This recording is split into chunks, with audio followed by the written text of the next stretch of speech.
Nahati at nagkayupi-yupi ang isang kotse sa Taytay, Rizal matapos sumalpok sa isang poste at gate. Nawalan umano ng preno ang driver na nasa ospital. 3 iba pa ang sugatan. At nakatutok si EJ Gomez. Aray ko talaga. Iwala yung kaluluwa. Nahati sa dalawa at yuping-yupi ang kotseng yan matapos sumalpok sa Manila East Road, Barangay San Juan sa Taytay, Rizal, alas 2:30 ng madaling araw nitong linggo. Hulikam ang mabilis na takbo ng sasakyan na sumalpok sa isang poste ng ilaw. Sunod nitong sinalpok ang isang gate. 3 tao ang muntikan pang mahagip ng kotse. Bumagsak at nagpagulong-gulong ang isa sa kanila habang nakatakbo ang dalawa. Humambalang sa gitna ng kalsada ang sasakyan. Nakalas pa ang likurang bahagi nito.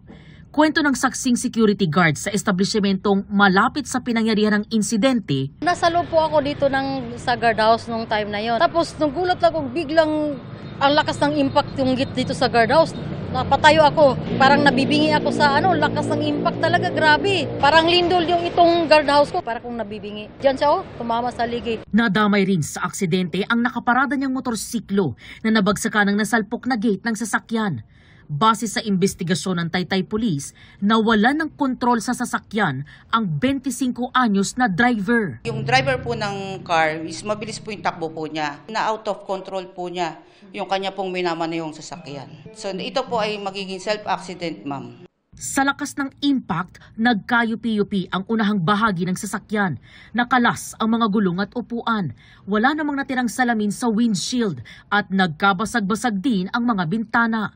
Dinala sa ospital ang driver ng sasakyan. Nagtamo ng minor injuries ang 3 nadamay sa insidente. Tumagal ng mahigit 1 oras bago tuluyang naitabi ang sasakyan at muling nadaanan ng kalsada. Sinusubukan pa naming kunan ng pahayag ang kaanak ng naaksidenteng driver. Ayon sa pulisya, posibleng maharap sa reklamong damage to property ang driver ng kotse. Sa ngayon, wala pa namang pahayag ang 3 na nasaktan sa aksidente. Para sa GMA Integrated News, EJ Gomez, nakatutok 24 oras.